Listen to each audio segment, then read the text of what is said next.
E aí galera, bem-vindos a mais um Carona Psi. Eu sou o psicólogo Bruno Ferreira, você seu motorista hoje.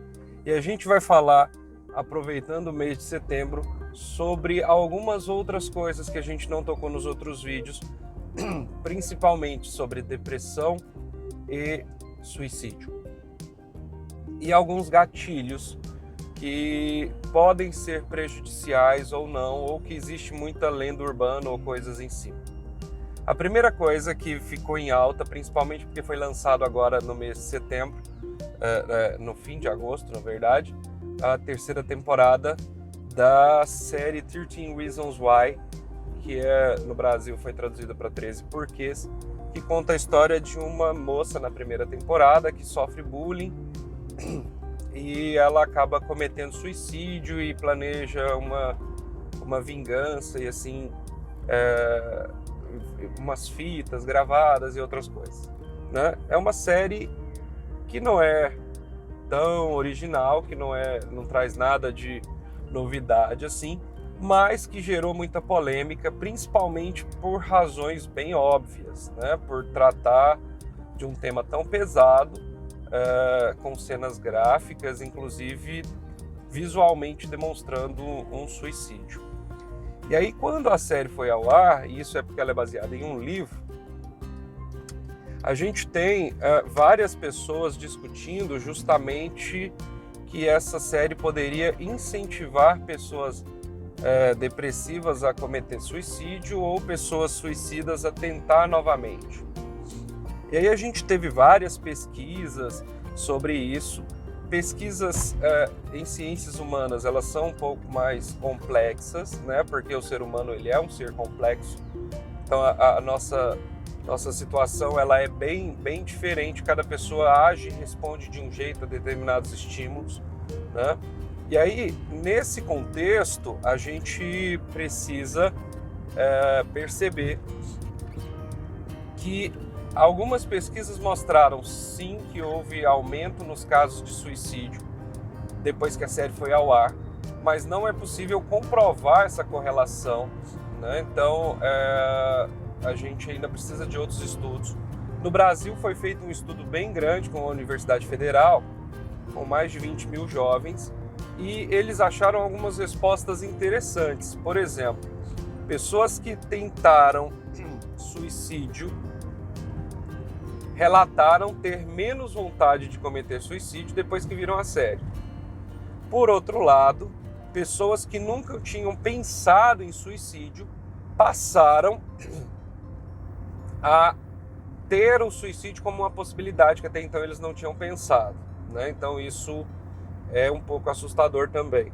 E por outro lado, também a gente tem desses entrevistados, muitos disseram que cometiam ou praticavam bullying, e a grande maioria disse que deixou de praticar depois de ter visto a série. Então, pensando por esse lado, a série também tem alguns pontos positivos, né? Então, ela fez, inclusive, vários bullies deixarem de serem provocadores de sofrimento, né?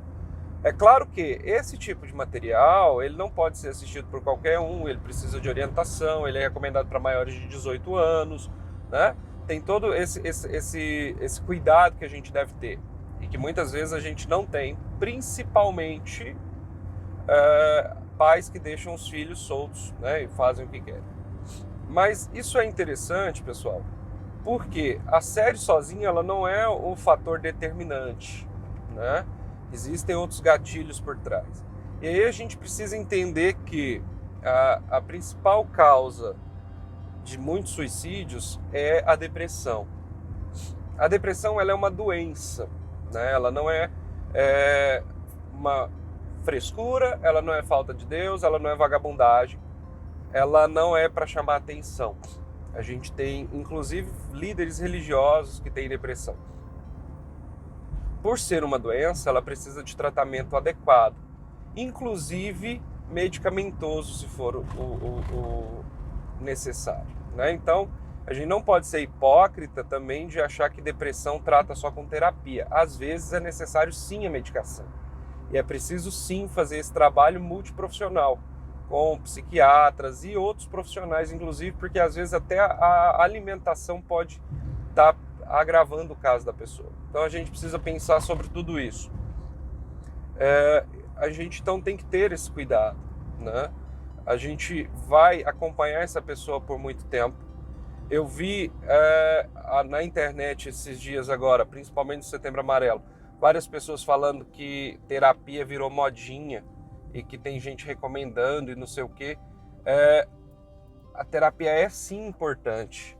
O profissional ele é formado, ele estuda por pelo menos 5 anos, fora os cursos, pós-graduações que ele faz depois de ter se formado, né? Então ele está em constante atualização para poder atender de maneira ética e adequada esses pacientes, né? Então terapia não é só bate-papo. Eu já fiz um vídeo sobre isso, inclusive, né? Então tem gente falando que eu economizo o dinheiro da terapia, eu gasto no bar conversando com os meus amigos, que dá a mesma coisa. Não dá, tá? Pessoas não têm capacidade para entender a fala de alguém, às vezes. A gente não tem, às vezes, a técnica para saber lidar com o que a pessoa falou, e muitas vezes a gente causa mais dano, né? Então eu preciso entender isso. Terapia não é frescura, não é palhaçada, é um atendimento profissional sério. Mas eu fui num psicólogo que não prestava. Pois é, você não pode classificar a categoria inteira por causa disso. Inclusive, se ele te causou algum dano, você deve denunciá-lo, tá? A gente também tem que passar por isso se for necessário. A gente tem que ter o cuidado, então, nesse processo. E aí a gente tem outras duas coisas na internet que me assustam. Coaches falando que podem curar a depressão com sessões de mindsetting e programação neurolinguística, e não é assim que funciona. A depressão ela tem disfunções, inclusive, no cérebro. Então não dá para você fazer uma mudança de mindsetting e se curar da depressão. Não é assim que funciona. Ela não é um transtorno meramente psicológico, tá? Então é charlatanismo. É muito fácil você desencadear gatilhos emocionais em alguém. É muito fácil. A pessoa que é treinada para isso, ela sabe as palavras certas, ela sabe como falar para causar uma resposta emocional na pessoa e fazer essa pessoa achar que está dando certo aquele tratamento ou que aquele profissional é o melhor do mundo. Não caia nisso. Falar o que você quer ouvir é muito fácil, tá? Então a gente precisa ter muito cuidado com isso. E outra coisa que me assusta é pessoas falando que, principalmente agora no Setembro Amarelo, que as redes sociais deles estão abertas para quem quiser desabafar. Eu sou profissional há 10 anos, vou fazer 10 anos de psicologia, como psicólogo, né? E eu não tenho condições de ficar atendendo esse tipo de demanda assim. Não é adequado, não é ético. Tem vários psicólogos muito mais tempo de experiência que eu que também não fazem isso e não têm capacidade para fazer isso. A gente precisa entender isso também, né? Abrir o seu bate-papo para alguém desabafar pode ser perigoso e você pode, ao invés de ajudar, piorar a situação dessa pessoa. A gente precisa orientá-la, encaminhá-la para os serviços adequados, estar presente, né? Porque quando um dos maiores reforçadores que a gente tem para a gente se sentir bem é a atenção. E aí imagina que você postou lá que seu bate-papo está aberto para a pessoa desabafar com você qualquer hora que ela queira, e aí ela de repente está mal, 3 da manhã e te manda uma mensagem, você não responde. Ela vai achar que você não liga para ela. Ela pode ter essa percepção, entende? Então é muito perigoso eu fazer isso porque eu não tenho 100% de disponibilidade. Até profissionais de saúde mental, eles têm uma disponibilidade limitada para o paciente. Eles não passam o dia todo em função de um paciente. Então, ao oferecer esse tipo de abertura, eu estou provavelmente abrindo espaço para causar mais dano para esse paciente. Não faça isso. Oriente e encaminhe para os serviços adequados. Se é alguém da sua família ou algum amigo seu, a primeira coisa que você precisa fazer é estar presente de verdade. E quem está presente de verdade não precisa deixar mensagem falando que abriu as mensagens para alguém falar com ele. A pessoa sabe que pode contar com você, né? Então, essas pessoas com depressão, principalmente, elas precisam de pessoas que estejam junto delas, que estejam presentes, que estejam próximas, que estejam mostrando que estão ali se importando com elas. E isso a gente precisa ter muito mais prático do que só uma mensagenzinha no Facebook.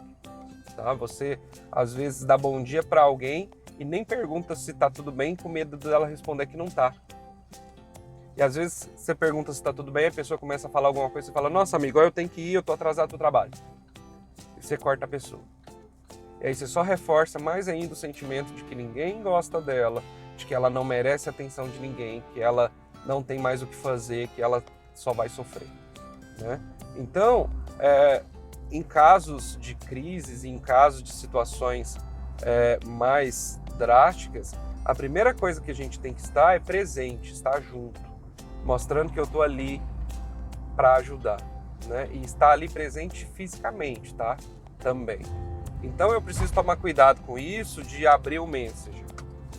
E aí eu preciso encaminhar e orientar a um serviço adequado, mas eu não vou fazer isso, por exemplo, no momento de crise. A pessoa está ali chorando, passando por um momento mais difícil, eu vou falar assim, ai, que difícil, você precisa procurar um psicólogo, isso 10 horas da noite. Ela vai achar um psicólogo 10 horas da noite aonde? Então eu preciso estar presente ali até que ela se sinta mais segura, que ela perceba que tem gente preocupada de verdade com ela, tem gente que se importa mesmo com ela.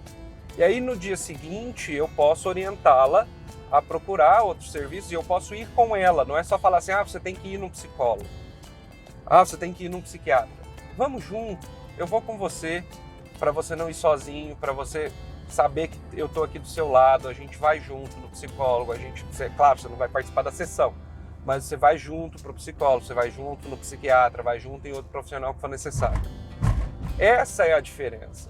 Quando a gente fala de orientar e encaminhar para um atendimento adequado, não é só falar para o depressivo ou para um suicida, vai num psicólogo que ele vai resolver tudo. Quem dera fosse fácil assim, não é. Né? Mas é estar presente, acompanhar e ir junto, né? Isso, claro, em casos de familiares e amigos e tudo mais. E aí eu vi também pessoas falando que o CVV não serve para nada, e eu achei a coisa mais absurda do mundo isso. E o CVV tem uma importância gigantesca, né? Eu ia falar uma importância importantíssima, gigantesca, porque nem todo mundo tem você aí do lado para estar presente, para estar junto, né? E o CVV, ele vai ser, às vezes, o ponto de escuta, de apoio, de acolhimento de pessoas que às vezes estão sozinhas, que não tem mais a quem recorrer. Então não desmereça o trabalho do CVV, porque principalmente ele é feito por voluntários, pessoas que dedicam seu tempo para ajudar pessoas que elas não conhecem. Né? Inclusive vários cursos estão abertos, você pode fazer o treinamento e se tornar um voluntário também, e dedicar aí um tempo por semana para ajudar outras pessoas. E o CVV não é só o telefone, né? O 188, ele também tem um atendimento por chat, por e-mail. Então, às vezes as linhas estão congestionadas porque é um serviço que está agora no Brasil inteiro e tem muita gente precisando, a gente sabe disso. E talvez, se eu não conseguir pelo telefone, eu posso tentar pelo site cvv.org.br e ter um atendimento, um acolhimento nessa página também, tá? Então é isso, pessoal, eu queria falar com vocês. Não caio nessa conversa de que dá para curar a depressão com coaching, não dá. Ele não é médico, ele não é terapeuta, ele não tem formação para isso. Ele pode ser útil em várias situações, não nessa, tá ok? E doenças devem ser tratadas com seriedade, tá? Então a gente precisa ter esse cuidado, tá ok? Então, obrigado pela companhia de vocês, a gente se vê semana que vem. Se inscreve nas nossas redes sociais, se inscreve no canal e clica no sininho.